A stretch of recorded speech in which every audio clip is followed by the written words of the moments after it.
ಹಿಂದುಳಿದ ಜಾತಿಗಳ ಒಕ್ಕೂಟ ಹಾಗೂ ಪ್ರಗತಿಪರ ಸಂಘಟನೆಗಳು ಏರ್ಪಾಡು ಮಾಡಿರ್ತಕ್ಕಂಥ ಸಮಾವೇಶ. ನಾನು ಇದನ್ನ ಸ್ಪಷ್ಟೀಕರಿಸಲಿಕ್ಕೆ ಬಯಸ್ತಾ ಇದ್ದೇನೆ. ಸಮಾಜದಲ್ಲಿ ಶೋಷಿತ ವರ್ಗಗಳು, ಶೋಷಿತ ಸಮುದಾಯ, ಇಡೀ ಸಮಾಜದ ಜನಸಂಖ್ಯೆಯಲ್ಲಿ ಸಿಂಹ ಪಾಲು ಇರ್ತಕ್ಕಂಥವ್ರು. ಈ ಸಿಂಹ ಪಾಲು ಇರ್ತಕ್ಕಂಥ ಜನರು ಶತಮಾನಗಳಿಂದ ಶೋಷಣೆಗೆ, ದೌರ್ಜನ್ಯಕ್ಕೆ ಒಳಗಾಗಿದ್ದಾರೆ ಅಂತಕ್ಕಂಥದ್ದನ್ನು ಇವತ್ತು ತಾವು ತಿಳ್ಕೋಬೇಕಾಗ್ತದೆ. ಈ ಶೋಷಣೆ, ದೌರ್ಜನ್ಯ ಈ ಸಮುದಾಯದವರ ಮೇಲೆ ನಡೆದಿದ್ರೆ, ನಡೀತಾ ಇದ್ರೆ ಅದಕ್ಕೆ ಕಾರಣ ನಮ್ಮ ಜಾತಿ ವ್ಯವಸ್ಥೆ ಅಂತಕ್ಕಂಥದ್ದನ್ನು ಮರೀಲಿಕ್ಕೆ ಸಾಧ್ಯ ಇಲ್ಲ. ಜಾತಿ ವ್ಯವಸ್ಥೆಯ ಪರಿಣಾಮವಾಗಿ ಈ ತಳ ಸಮುದಾಯದ ಜನ, ಶೋಷಿತ ಸಮುದಾಯಗಳ ಜನ ಅಕ್ಷರ ಸಂಸ್ಕೃತಿಯಿಂದ ವಂಚಿತರಾದರು.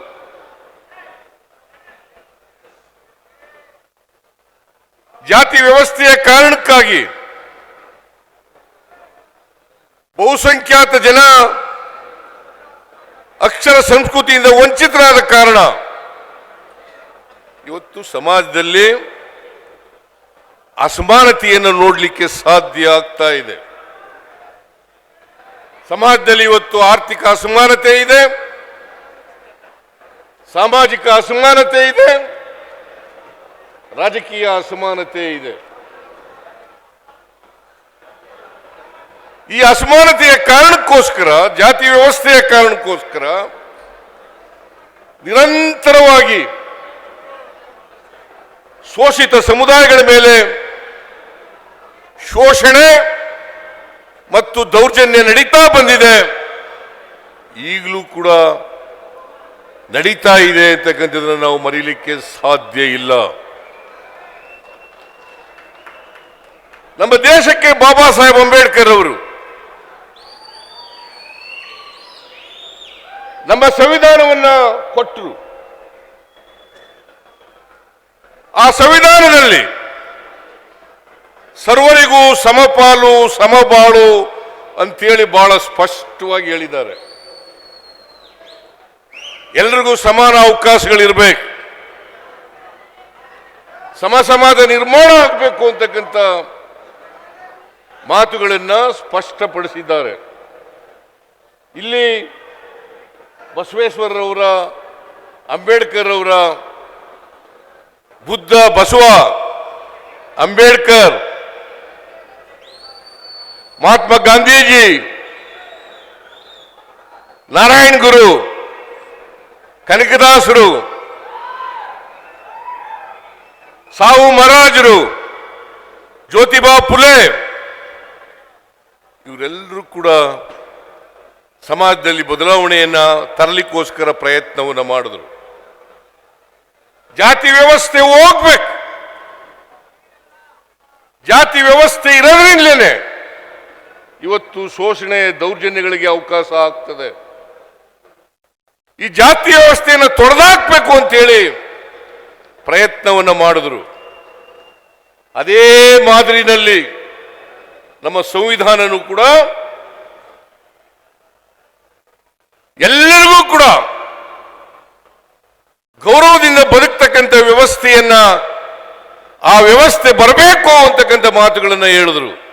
ಬಹುಶಃ ನಮ್ಮ ಸಂವಿಧಾನ ಇರೋದ್ರಿಂದಲೇ ಸ್ವಲ್ಪ ಮಟ್ಟಿಗೆ ದೌರ್ಜನ್ಯಗಳು, ಶೋಷಣೆಗಳು ನಿಮ್ಮ ಈ ಶೋಷಿತ ಸಮುದಾಯಗಳ ಮೇಲೆ ಕಡಿಮೆಯಾಗಿದೆ ಅಂತಕ್ಕಂಥದ್ದನ್ನು ಮರೀಲಿಕ್ಕೆ ಸಾಧ್ಯ ಇಲ್ಲ. ಪಟ್ಟಭದ್ರ ಹಿತಾಸಕ್ತರು ಇದನ್ನ ಸಹಿಸಿಕೊಳ್ಳಿಕ್ಕೆ ಹೋಗೋದಿಲ್ಲ. ಅದಕ್ಕೋಸ್ಕರನೇ ಸಂವಿಧಾನ ಬದಲಾವಣೆ ಆಗಬೇಕು ಅಂತಕ್ಕಂಥ ಅಪಸ್ವರಗಳು ಕೇಳಿ ಬರ್ತಾ ಇದ್ದಾವೆ. ಸಂವಿಧಾನ ಬದಲಾವಣೆ ಆಗಬೇಕು ಯಾಕಂತಂದ್ರೆ ಪಟ್ಟಭದ್ರ ಹಿತಾಸಕ್ತರಿಗೆ ಸಮಾಜದಲ್ಲಿ ಸಮಾನತೆ ಬರಬಾರದು, ಎಲ್ರಿಗೂ ಸಮಾನ ಅವಕಾಶ ಸಿಕ್ಕಬಾರದು, ಅವರು ಕೂಡ ಮನುಷ್ಯರಾಗಿ ಬಾಳ್ತಕ್ಕಂಥ ವ್ಯವಸ್ಥೆ ಬರಬಾರದು ಅಂತಕ್ಕಂಥದ್ದೇ ಕಾರಣ. ಯಾಕಪ್ಪ ಅಂತಂದ್ರೆ ಸಮಾನತೆ ಬಂದ್ಬಿಟ್ರೆ ಸಮಾಜ ನಿರ್ಮಾಣ ಆದರೆ ಶೋಷಣೆಗೆ ದೌರ್ಜನ್ಯಕ್ಕೆ ಅವಕಾಶ ಇಲ್ಲ. ಶೋಷಣೆಗೆ ದೌರ್ಜನ್ಯಕ್ಕೆ ಅವಕಾಶ ಇಲ್ಲ. ಏಯ್ ಅವನು ಯಾರ ಬಾಬು ನಡಿ, ಸುಮ್ಮನೆ ನಿಂತ್ಕೊಳ್ಳಕ್ಕಾಗಲ್ವಾ?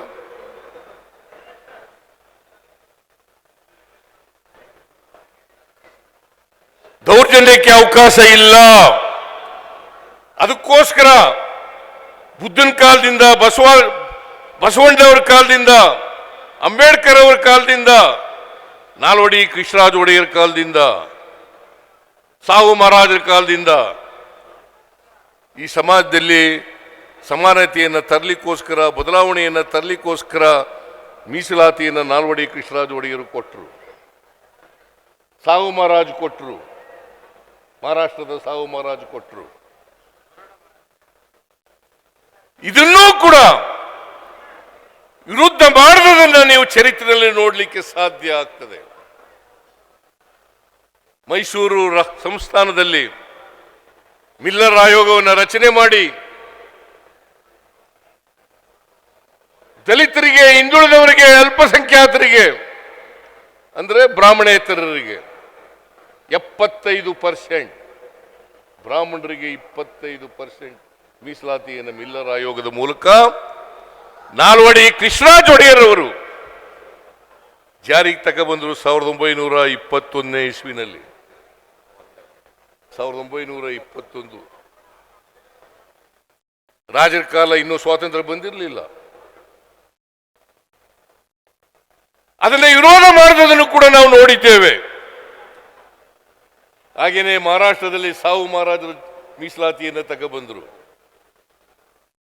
ಕಾರಣ ಯಾಕಪ್ಪ ಅಂತಂದ್ರೆ ಸಮಾಜದಲ್ಲಿ ಅಸಮಾನತೆ ಇದೆ. ಶ್ರೀಮಂತರು, ಬಡವರು, ಮೇಲ್ವರ್ಗ, ಕೆಳವರ್ಗ ಇವೆಲ್ಲ ಇದ್ದಾವೆ. ಇವು ಹೋಗ್ಬೇಕು. ಇವು ಹೋಗ್ಬೇಕಾದ್ರೆ ಸಮಾನತೆ ಬರಬೇಕು. ಯಾಕಂದ್ರೆ ಈ ದೇಶದ ಸಂಪತ್ತಿದೆಯಲ್ಲ, ಈಗ ಮೀಸಲಾತಿ ಅಂತಕ್ಕಂಥದ್ದು, ಸಾಮಾಜಿಕ ನ್ಯಾಯ ಅಂತಕ್ಕಂಥದ್ದು ಯಾರ್ದೋ ಆಸ್ತಿನ ಯಾರಿಗೋ ಕಿತ್ಕೊಡೋದಲ್ಲ. ಯಾರ್ದೋ ಆಸ್ತಿನ ಯಾರಿಗೋ ಕಿತ್ಕೊಡೋದಲ್ಲ. ಈ ದೇಶದ ಸಂಪತ್ತು, ಈ ದೇಶದ ಅಧಿಕಾರ ಎಲ್ರಿಗೂ ಕೂಡ ಸಮಾನವಾಗಿ ಹಂಚಿಕೆ ಆಗಬೇಕು. ಎಲ್ರಿಗೂ ಕೂಡ ಸಮಾನವಾಗಿ ಹಂಚಿಕೆ ಆಗಬೇಕು. ಈ ಹಂಚಿಕೆ ಆಗದೇ ಇರೋದ್ರಿಂದ ಇವತ್ತು ಅಸಮಾನತೆಯ ಸಮಾಜವನ್ನು ನಾವು ಕಾಣ್ತಾ ಇದ್ದೀವಿ. ಅಸಮಾನತೆಯ ಸಮಾಜವನ್ನು ಕಾಣ್ತಾ ಇದ್ದೀವಿ. ಇದಕ್ಕೆ ಬಿಜೆಪಿಯ ಮಾತೃಪಕ್ಷ RSSನವರು ವಿರುದ್ಧವಾಗಿದ್ದಾರೆ. ನೀವು ಇತಿಹಾಸವನ್ನು ನೋಡಿ, ಮಂಡಲ್ ಕಮಿಷನ್ ಜಾರಿಯಾದಾಗ ಇವತ್ತು ಶ್ರೀರಾಮನನ್ನ ರಾಜಕೀಯವಾಗಿ ಬಳಸ್ತಕ್ಕಂಥ ಇದೇ ಜನ ಮಂಡಲ್ ಕಮಿಷನ್ ವರದಿ ಜಾರಿಯಾದಾಗ ರಥಯಾತ್ರೆಯನ್ನು ಪ್ರಾರಂಭ ಮಾಡಿದ್ರು. RSSನವರು ಹೇಳಿದ್ರು, ನಾವು ಮಂಡಲ್ ಕಮಿಷನ್ ವರದಿಗೆ ವಿರುದ್ಧವಾಗಿ ಕಮಂಡಲವನ್ನು ಮಾಡ್ತೇವೆ. ಕಮಂಡಲವನ್ನು ಮಾಡ್ತೇವೆ. ಯಾರು ಹೇಳಿದ್ದು ಇದನ್ನ? RSS, ಬಿಜೆಪಿಯ ಜನ. ಇದನ್ನ ನಾವೆಲ್ಲರೂ ಕೂಡ ಅರ್ಥ ಮಾಡ್ಕೋಬೇಕಾಗ್ತದೆ. ಮಂಡಲ್ ಕಮಿಷನ್ ವರದಿ ಅದನ್ನು ಸ್ವೀಕಾರ ಮಾಡಿ ಜಾರಿ ಕೊಡ್ತೇವೆ ಅಂತೇಳಿ ತೀರ್ಮಾನ ಮಾಡಿದವರು VP ಸಿಂಗ್ರು, ಪ್ರಧಾನಮಂತ್ರಿಯಾಗಿದ್ದಂತ VP ಸಿಂಗ್ರು. ಅದನ್ನು ಸ್ವೀಕಾರ ಮಾಡಿದ ಮೇಲೆ ಅದನ್ನು ಜಾರಿ ಕೊಟ್ಟವರು ನರಸಿಂಹರಾಯರು. ನಾನು ಯಾಕೆ ಈ ಮಾತುಗಳನ್ನ ಹೇಳ್ತಾ ಇದ್ದೀನಿ ಅಂತಂದ್ರೆ, ಮೊದಲಿನಿಂದಲೂ ಕೂಡ RSSನವರು, ಬಿಜೆಪಿಯವರು ಇದನ್ನು ವಿರೋಧ ಮಾಡ್ತಾ ಇದ್ದಾರೆ. ಮೀಸಲಾತಿಯನ್ನು ವಿರೋಧ ಮಾಡ್ತಾ ಇದ್ದಾರೆ, ಸಾಮಾಜಿಕ ನ್ಯಾಯವನ್ನು ವಿರೋಧ ಮಾಡ್ತಾ ಇದ್ದಾರೆ. ಮಂಡಲ್ ಕಮಿಷನ್ ವರದಿಯನ್ನ ಜಾರಿಗೆ ಕೊಡಬೇಕು, ಅವ್ರಿಗೂ ಕೂಡ ಶಿಕ್ಷಣದಲ್ಲಿ, ಆರೋಗ್ಯ, ಅಧಿಕಾರದಲ್ಲಿ, ಸಂಪತ್ತಿನಲ್ಲಿ ಪಾಲು ಸಿಗಬೇಕು. ಕೆಲವ್ರ ಕೈನಲ್ಲಿ ಅಧಿಕಾರ ಇರಬಾರದು. ಬಾಬಾ ಸಾಹೇಬ್ ಅಂಬೇಡ್ಕರ್ ಅವರು ಹೇಳಿದ್ರು, ಬಲಾಢ್ಯರ ಕೈನಲ್ಲಿ ಅಧಿಕಾರ ಇದ್ರೆ ಅದು ಶೋಷಿತ ವರ್ಗದವರಿಗೆ ಮಾರಕ ಅಂತಕ್ಕಂಥ ಮಾತುಗಳನ್ನ ಹೇಳಿದ್ರು. ಬಲಾಢ್ಯರ ಕೈನಲ್ಲಿ ಅಧಿಕಾರ ಇರಬಾರದು. ಈಗ ನನ್ನನ್ನ ಕೆಲವು ಶಕ್ತಿಗಳು ವಿರೋಧ ಮಾಡ್ತವೆ. ಯಾಕೆ ವಿರೋಧ ಮಾಡ್ತಾರೆ? ಯಾಕೆ ವಿರೋಧ ಮಾಡ್ತಾರೆ? ಕುರಿ ಕಾಯೋನ್ ಮಗ ಮುಖ್ಯಮಂತ್ರಿ ಆಗ್ಬಿಟ್ನಲ್ಲ ಅಂತೇಳಿ.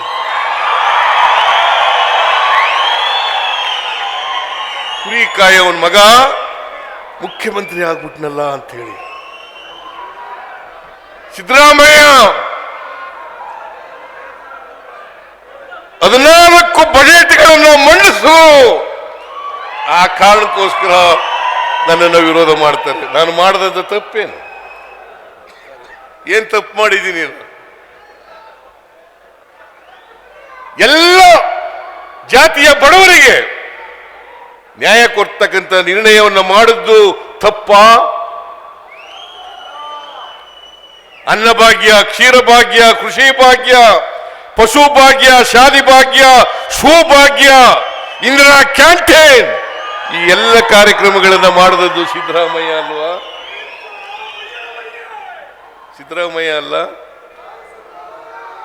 ಇವತ್ತು 5 ಗ್ಯಾರಂಟಿಗಳನ್ನ ಅಧಿಕಾರಕ್ಕೆ ಬಂದ 8 ತಿಂಗಳಲ್ಲಿ ಜಾರಿ ಕೊಟ್ಟವರು ಕಾಂಗ್ರೆಸ್ ಸರ್ಕಾರ ಅಲ್ವಾ? ಸಿದ್ದರಾಮಯ್ಯ ಅಲ್ವಾ? ಇದಕ್ಕೆ ಕೆಲವರು ನನ್ನನ್ನು ವಿರೋಧ ಮಾಡ್ತಾರೆ. ಸಿದ್ದರಾಮಯ್ಯ ಬದಲಾವಣೆ ಮಾಡ್ಬಿಡ್ತಾರೆ. ಮಹಿಳೆಯರಿಗೆ ಆರ್ಥಿಕ ಸಾಮಾಜಿಕ ಶಕ್ತಿಯನ್ನು ಕೊಡ್ತಾರೆ, ಬಡವರಿಗೆ ಆರ್ಥಿಕ ಸಾಮಾಜಿಕ ಶಕ್ತಿಯನ್ನು ಕೊಡ್ತಾರೆ, ಹಿಂದುಳಿದವರಿಗೆ ಸಾಮಾಜಿಕ ಆರ್ಥಿಕ ಶಕ್ತಿಯನ್ನು ಕೊಡ್ತಾರೆ, ದಲಿತರಿಗೆ ಕೊಡ್ತಾರೆ, ಅಲ್ಪಸಂಖ್ಯಾತರಿಗೆ ಕೊಡ್ತಾರೆ. ಅದಕ್ಕೋಸ್ಕರ ನನ್ನನ್ನು ವಿರೋಧ ಮಾಡ್ತಕ್ಕಂಥ ಕೆಲಸವನ್ನ ಮಾಡ್ತಾರೆ. ಇದನ್ನ ನೀವೆಲ್ಲರೂ ಕೂಡ ಅರ್ಥಬೇಕಾಗ್ತದೆ. ನಮ್ಮಲ್ಲಿ ಏನೇ ಭಿನ್ನಾಭಿಪ್ರಾಯಗಳಿರ್ಬೋದು, ನಾವೆಲ್ಲ ಅಣ್ಣ ತಮ್ಮದಿರು.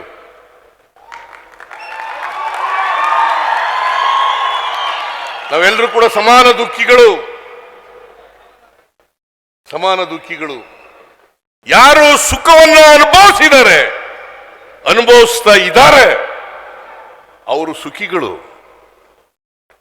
ಆ ಸುಖಿಗಳು ಇವತ್ತು ನಮಗೆ ಅವಕಾಶ. ನೀವು ಇನ್ನು ನಮ್ಮ ಚಾನೆಲ್ ಸಬ್ಸ್ಕ್ರೈಬ್ ಮಾಡಿಲ್ಲ ಅಂದ್ರೆ ಈಗಲೇ ಸಬ್ಸ್ಕ್ರೈಬ್ ಮಾಡಿ, ಶೇರ್ ಮಾಡಿ, ಲೈಕ್ ಮಾಡಿ.